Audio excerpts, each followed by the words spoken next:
ما کذب الفؤاد ما رأى. خدا کہہ رہا ہے افتمارونہ علی ما یرا وَلَقَدْ رَآهُ نُزْلَةً أُخْرَى عِنْدَ سِدْرَةِ الْمُنْتَهَى. آپ ذرا سوچو تو صحیح, جس کو حضور نے دیکھا وہ کہہ رہا ہے میرے محبوب نے دل سے دیکھا, اور جو میرے محبوب نے دیکھا اس کی دل نے تصدیق کر دی. پتا چلا جس کا جلوہ خواب میں دیکھا تھا اس کے جلوے کو حقیقت میں جب دیکھا تو دل نے تصدیق کر دی, یہ وہی ہے جس کو میں نے خواب میں دیکھا تھا. ما کذب الفؤاد, دل نے جھوٹ نہیں کہا, جو دیکھا تھا اس کو. میں حیران ہوں, یا اللہ دیکھے حضور اور جلوہ دکھانے والا خدا, اور خدا کہہ رہا ہے کہ میرے محبوب نے اس طرح سے مجھے دیکھا. پیار تو دیکھیے آپ, محبت تو دیکھیے اللہ کے رسول صلی اللہ علیہ وسلم سے, کہ جلوہ دکھانے والا خود کہہ رہا ہے کہ میرے محبوب نے میرا جلوہ اس طریقے سے دیکھا کہ نہ آنکھ جھپکی. اللہ اللہ, میرے پیارے آقا صلی اللہ تعالی علیہ وسلم کے پیارے دیوانوں, اللہ کے رسول صلی اللہ تعالی علیہ وسلم جب قریب ہوئے اپنے رب سے تو پھر التحیات للہ والصلوات والطیبات, جواب میں آیا السلام علیکہ ایھا النبی ورحمۃ اللہ وبرکاتہ. پھر حضور صلی اللہ علیہ وسلم نے کہا السلام علینا وعلی عباد اللہ الصالحین. یہ ہو گیا.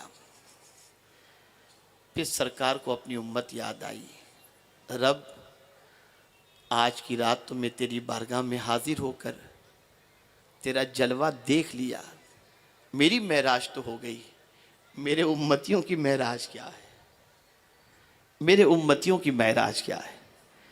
تو آج ہی کی رات اللہ نے ہمیں نماز کا تحفہ عطا فرمایا, اور حضور صلی اللہ علیہ وسلم نے فرمایا الصلاۃ معراج للمؤمنین, نماز مومنوں کی معراج ہے. اے رسول اعظم صلی اللہ علیہ وسلم کے دیوانوں, آقائے کریم صلی اللہ تعالی علیہ وسلم کے جانے کا سفر جتنا خوشگوار ہے ویسے ہی واپسی کا سفر بھی اتنا ہی خوشگوار ہے. بڑا عظیم سفر واپسی کا بھی رہا. جب جلوہ یار دیکھ کر کے آئے, مالک کا جلوہ دیکھ کر کے, اگر کوئی کہے کہ نہیں یہ خواب کی بات ہے تو میں آپ سے ایک چیز عرض کروں, لفظ سبحان سے سفر کا آغاز جو کیا گیا ہے یہ بتا رہا ہے کہ یہ جسمانی سفر تھا, عالم بیداری کا سفر تھا. وجہ یہ ہے کہ خواب کے سفر پر تعجب نہیں کیا جاتا. خواب میں تو آپ بھی کہیں چلے جاتے, میں بھی کہیں چلا جاتا ہوں. لفظ سبحان بتا رہا ہے کہ یہ تعجب کے لیے ہے, یعنی اتنا تعجب کہ اللہ اکبر, رات کے مختصر سے حصے میں اتنا لمبا سفر. اچھا ایک اور بات عرض کروں, یہ کہا جاتا ہے زنجیر بھی ہلتی رہی بستر بھی رہا گرم, ایک آن میں گئے آئے محمد صلی اللہ علیہ وسلم. تو یہ کیسے پاسبل ہے؟ تو کیا چاند رک گیا تھا, سورج رک گیا تھا؟ میں تھوڑا سا ایک عقلی دلیل دوں گا تو آپ سمجھ جائیں گے. جب کوئی تیز سواری نکلتی ہے نا تو ساری سواریوں کو روک دیا جاتا ہے, اور کوئی خاص نکلنے والا ہوتا ہے تب بھی ساری سواریوں کو روک دیا جاتا ہے. آپ دیکھتے ہوں گے کسی منسٹر کی گاڑی گزرنے والی ہو تو پہلے سے سب کو روک دیا جاتا ہے, رک جاؤ ان کو گزر جانے دو. اسی طریقے سے راجدھانی ایکسپریس اگر گزرنے والی ہو نا تو پہلے روک دیا جاتا ہے, فاٹک بند کر دی جاتی ہے, رک جاؤ تم وہیں رکے رہو, تیز سواری جا رہی ہے. ارے یہ سب تم دنیا میں روز دیکھتے ہو, حضور کے سلسلے میں کیوں اتنا سوچتے ہو؟ سرکار جب گئے تو سب سفر کرنے والوں کے سفر کو اللہ نے روک دیا اور کہا آج سب رک جاؤ, سب سے عظیم مسافر میری بارگاہ میں آ رہا ہے. سب کو روک دیا گیا, سب اپنی اپنی جگہ پر روک دیے گئے. آج کوئی اور نہیں آ رہا, جس کے لیے سب کچھ پیدا کیا گیا وہ میرا محبوب آج میری بارگاہ کے اندر آ رہا ہے. سب کے سفر کو اسٹاپ. آپ دیکھتے ہوں گے جب سگنل ہوتا, جب آپ دیکھتے ہوں گے کہ فاٹک بند ہوتی ہے نا تو اس وقت کیا ہوتا ہے آپ جانتے ہیں؟ تانگا بھی کھڑا ہے, بائک والا بھی کھڑا ہے, ماروتی والا بھی کھڑا ہے, ہر کوئی کھڑے رہ جاتے, سب کو روک دیا جاتا ہے. کوئی نہیں جائے گا، کوئی نہیں جائے گا۔ نادانو، یہ سب کچھ دنیا کے اندر روزانہ دیکھتے ہو، پھر بھی تمہیں عقل نہیں آتی۔ اے رسول اعظم صلی اللہ علیہ وسلم کے دیوانوں، ایک اور بات عرض کروں، تاجدار کائنات صلی اللہ علیہ وسلم کو سفر معراج سے پہلے بہت دبایا گیا، بہت دبایا گیا۔ شب ابی طالب کے اندر 3 سال تک حضور صلی اللہ علیہ وسلم کا سوشل بائیکاٹ کیا گیا۔ بہت عظیم ذہن آپ کو میں عطا کر رہا ہوں، جب بھی حق کو بہت دبایا جاتا ہے اور سچ کو جب بہت ہی دبایا جاتا ہے اور سچ اور حق کا تعلق رب سے ٹوٹتا نہیں، تو پھر رب ایسی بلندی عطا کرتا ہے کہ اس کا مقابلہ دنیا کی کوئی طاقت کر ہی نہیں سکتی۔ حضور کو جتنا دبایا گیا، مولا نے اتنا ہی حضور کو اٹھایا، اتنا اٹھایا، اتنا اٹھایا کہ اس بلندی تک قیامت تک کوئی دوسرا پہنچ ہی نہیں سکتا۔ تو بتا دیا گیا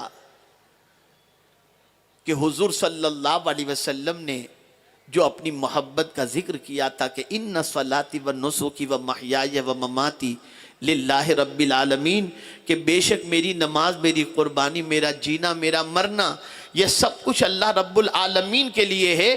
تو حضور نے یہ ثابت کر دیا تھا کہ میری زندگی سب کچھ اسی لیے طائف میں جب دعوت دینے کے لیے گئے اور لوگوں نے پتھر برسائے، خدا کی قسم اس وقت کی دعا کو پڑھیے، سیرت کے اندر رونگٹے کھڑے ہو جائیں گے۔ آقا کریم صلی اللہ علیہ وسلم کے نالین مبارک لہو لہان ہیں، لیکن رسول اعظم دعا کے لیے ہاتھ اٹھاتے ہیں تو عرض کرتے ہیں، اے اللہ، تو نے کن لوگوں کے حوالے مجھے کر دیا؟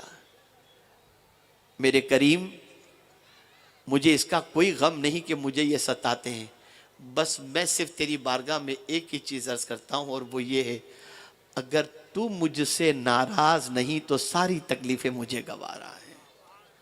تو مجھ سے ناراض نہیں تو ساری تکلیفیں مجھے گوارا ہیں۔ یاد رکھیے، آقا کریم صلی اللہ علیہ وسلم نے درس دیا کہ تم اللہ کے لیے ہر تکلیف کو گوارا کر لو۔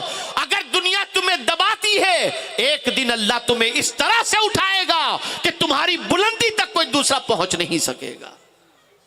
یہ رسول اعظم صلی اللہ علیہ وسلم کے ذریعے اللہ عز و جل کا پیغام ہمیں ملتا ہوا دکھائی دیتا ہے۔ آپ ہر نماز کے اندر درود ابراہیم پڑھتے ہیں، کیوں پڑھتے ہیں؟ کیوں پڑھتے ہیں جانتے ہیں؟ جب سرکار معراج سے واپس آ رہے تھے تو 7ویں آسمان پر حضرت ابراہیم علیہ السلام سے ملاقات ہوئی، تو حضرت ابراہیم علیہ السلام نے حضور سے عرض کیا، آپ کی امت کو میرا سلام کہہ دینا۔ اب یہ کیسے ممکن ہے کہ خلیل حضور کی بارگاہ میں عرض کریں کہ اپنی امت کو سلام پیش کرنا، اور حضور حضرت ابراہیم کا حضور کی امت کو یاد کرنا فراموش کر دیں؟ سرکار نے فرمایا، اللہ اکبر، اپنی امت سے آپ ذرا دیکھیں اور سوچیں کہ ابراہیم علیہ السلام نے تو ایک بار سلام پیش کیا تھا، لیکن اس احسان کا بدلہ اس طریقے سے چکاؤ کہ ہر نماز میں ابراہیم پر سلام پیش کیا کرو، تاکہ ابراہیم کو بھی یہ یاد رہے کہ میں نے اس احسان کا بدلہ میری امت کے ذریعے کس طریقے سے عطا فرمایا ہے۔ درود ابراہیم اس لیے پڑھا جاتا ہے۔ اب سرکار تشریف لائے، راتی میں گئے تھے، راتی میں واپس آ گئے۔ اب جیسے ہی حضور صلی اللہ علیہ وسلم نے سفر معراج کا تذکرہ ایک دو لوگوں سے کیا تو کہا، آپ مت کیجیے گا حضور، پتہ نہیں لوگ کیا سوچیں گے کہ اتنے مختصر سے وقت میں اتنا لمبا سفر، لوگ مذاق اڑائیں گے۔ حضور آپ لوگوں سے نہ کہیں۔ سرکار نے فرمایا، جو سچ ہے اس کو کہنے میں کیا جاتا ہے، میں نے کیا ہے اور یقیناً میرے رب نے مجھے سیر کرائی، میں کہوں گا کہ میرے رب نے مجھے سیر کرائی، اس کو کہنے میں کیا اعتراض کی بات ہے؟ کہا حضور لوگ مذاق اڑائیں گے۔ کہا کوئی مذاق اڑائے یا کچھ بھی کرے، جو حق ہے وہ تمہیں پیش کروں گا۔ اللہ کے رسول صلی اللہ علیہ وسلم نے جب لوگوں کے سامنے سفر معراج کی بات کی اور فرمایا کہ رات کے مختصر سے حصے میں اتنا لمبا سفر میں طے کر کے آ گیا، مسجد حرام سے مسجد اقصیٰ، پھر لامکاں کی سیر، بس لوگوں نے مذاق اڑانا شروع کیا۔ اس میں سے کچھ لوگ پہنچے صدیق اکبر کے پاس. ابو بکر تمہارے صاحب نے بڑا دعویٰ کیا ہے. کیا دعویٰ کیا ہے؟ کہ رات کے مختصر سے حصے میں مسجد حرام سے مسجد اقصیٰ اور پھر ساتوں آسمانوں کی اور لامکاں کی سیر کر کے آئے. کیا ابو بکر یہ ماننے کے لائق ہے؟ کہا یہ کس نے کہا ہے؟ کہا آپ کے صاحب، آپ کے دوست نے، محمد صلی اللہ علیہ وسلم نے. اتنا سننا تھا کہ صدیق اکبر نے فرمایا یہ تو کچھ بھی نہیں، اس سے بھی بڑی بات میرے محبوب کہیں تو میں تصدیق کرتا ہوں کہ جو کچھ حضور نے کہا وہ سچ کہا ہے. بس یہ کہنا تھا کہ اللہ اکبر. میرے پیارے آقا صلی اللہ تعالی علیہ وسلم کے پیارے دیوانوں، سیدنا صدیق اکبر کو صدیق کا لقب بھی ملا.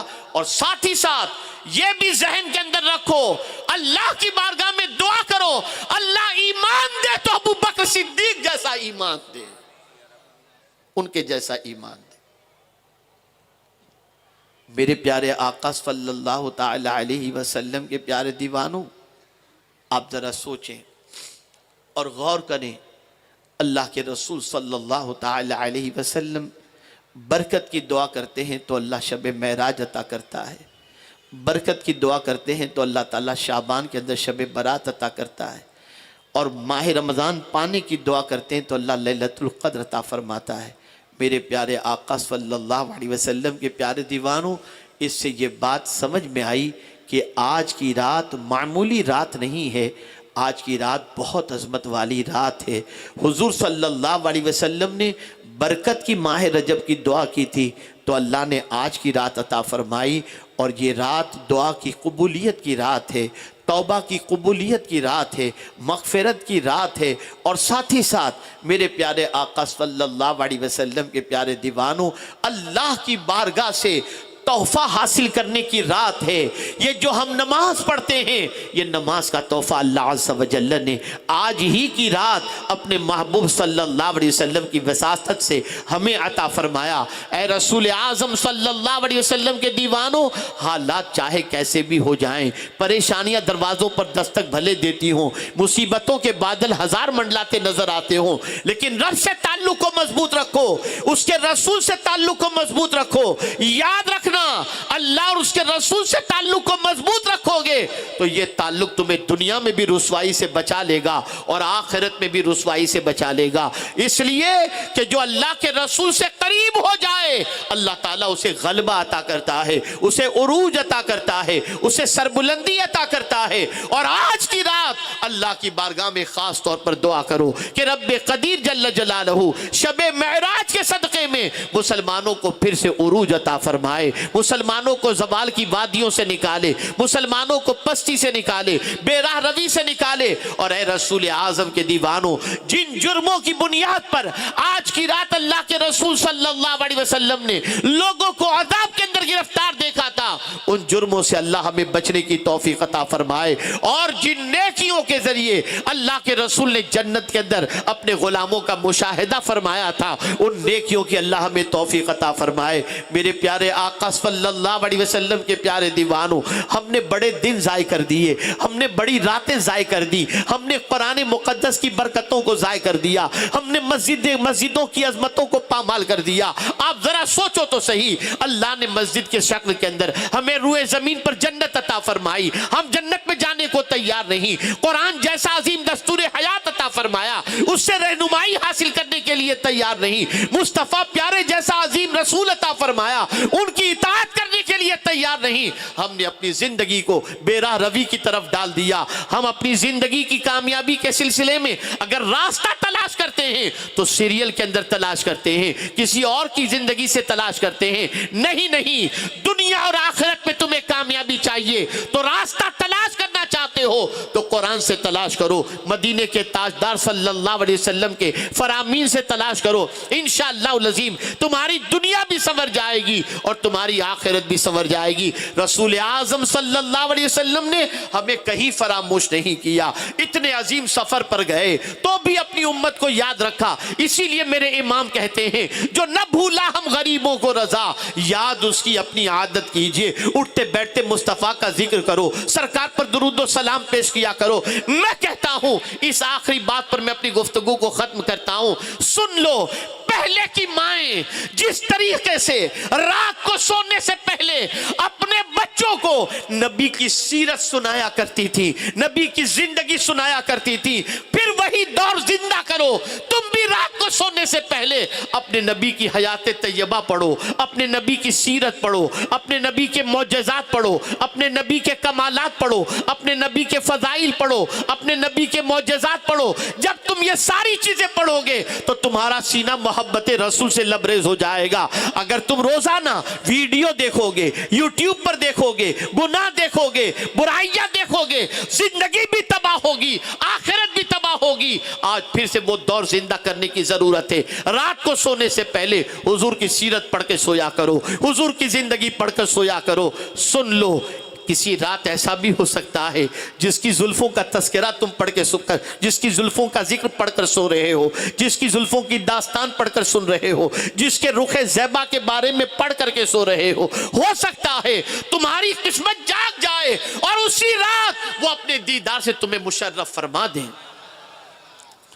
آج ضرورت اس چیز کی ہے۔ بہت گناہ میں زندگی گزار چکے، بہت برائیوں میں زندگی گزار چکے۔ کیا دیا برائیوں نے تم کو؟ کیا دیا گناہوں نے تم کو؟ آج ذلیل ہو رہے ہیں، آج رسوا ہو رہے ہیں، پسماندگی کے شکار ہیں، پریشانیاں دروازوں پر دستک دے رہی ہیں۔ بدل ڈالو اپنے انداز زندگی کو۔ خدا کی قسم، حضور کے قدموں سے قریب ہو جاؤ۔ حضور کے قدموں میں جو آ جاتا ہے اسے میرا پروردگار عزت و سربلندی عطا کرتا ہے، غلبہ عطا کرتا ہے۔ اس کا قرآن مقدس میں وعدہ ہے، لَأَغْلِبَنَّ أَنَا وَرُسُلِي، میں اور میرے رسول ضرور غالب ہو کر کے رہیں گے۔ اس لیے جو حضور کے قدموں سے قریب ہوگا اللہ اسے بھی غلبہ اور عزت عطا فرمائے گا۔ آج کی رات بہت عظیم رات ہے، بہت برکت والی رات ہے، خدا کی حضور سے ملاقات کی رات ہے، بڑی عظیم رات ہے، بڑی برکت والی رات ہے، نماز کا تحفہ ملنے والی رات ہے۔ اس عظیم رات کو ضائع نہ کرنا۔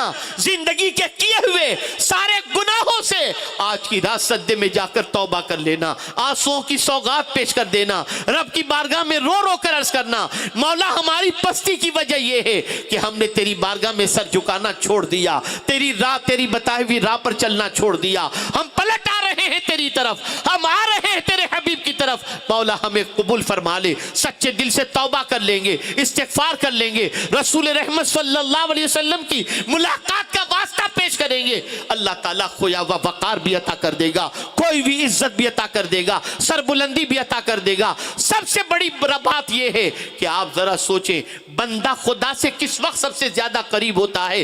جب وہ سجدے میں جاتا ہے، اللہ سے قریب ہو جاتا ہے۔ یہ سجدے کا تحفہ حضور لے کر کے آئے، تاکہ حضور تو بنفس نفیس مولا سے قریب ہو گئے تھے، حضور نے چاہا امت بھی قریب ہو جائے تو یہ نماز کا تحفہ لے کر کے آئے۔ نماز کی پابندی کرو، ایک وقت کی نماز جان بوجھ کر قضا نہ کرو۔ حضور صلی اللہ علیہ وسلم کو جس طریقے سے قرآن نے ماننے کے لیے کہا ہے اس طریقے سے مانو، بے مثل مانو، بے مثل مانو، بے مثل مانو۔ ان کے جیسا کوئی دوسرا اللہ نے پیدا نہیں فرمایا۔ وہ نور کے اندر بھی ایسے نور تھے جس کی کوئی انتہا نہیں، اور بشر کے اعتبار سے سید البشر تھے۔ اللہ اکبر۔ جہاں سید الملائکہ حضرت جبریل امین جو نوری مخلوق ہیں وہ آگے نہ جا سکتے ہوں کہ پرتو تجلی سے پر جل جائیں، وہاں سے آگے مصطفیٰ جا کر بتا دیے جہاں نوری مخلوق دم توڑ دیتی ہے وہاں سے نور مصطفیٰ آگے بڑھتا دکھائی دیتا ہے۔ بشر مصطفیٰ صلی اللہ علیہ وسلم، سید الانبیاء صلی اللہ علیہ وسلم آگے بڑھتے ہوئے دکھائی دیتے ہیں۔ اے رسول اعظم کے دیوانوں، آج کی رات توبہ کر لو، جو مانگو گے حضور کے صدقے میں اللہ آج کی رات عطا فرمائے گا۔ اللہ رب العزت جل جلالہ آقا کریم رؤوف الرحیم علیہ تحیت و تسلیم کے صدقہ و طفیل ہم سب کی حاضری کو اپنی بارگاہ میں قبول فرمائے، اور رب قدیر آج کی رات کی برکتوں سے پوری دنیا کے مسلمانوں کو مالا مال فرمائے۔ پھر پھر وہ دن آئیں کہ بیت المقدس بھی آزاد ہو جائے اور اللہ عز و جل بڑی آزادی کے ساتھ اور بڑی خوشی کے ساتھ ہمیں بیت المقدس میں صدقے کی توفیق نصیب فرمائے اور صدقے کا موقع عطا فرمائے۔ رب قدیر جل جلالہ آقا کریم صلی اللہ علیہ وسلم کی محبت میں مجھے بھی زندہ رکھے، آپ کو بھی زندہ رکھے، ہم سب کو زندگی دے تو محبت رسول میں، اور موت بھی دے تو محبت رسول میں۔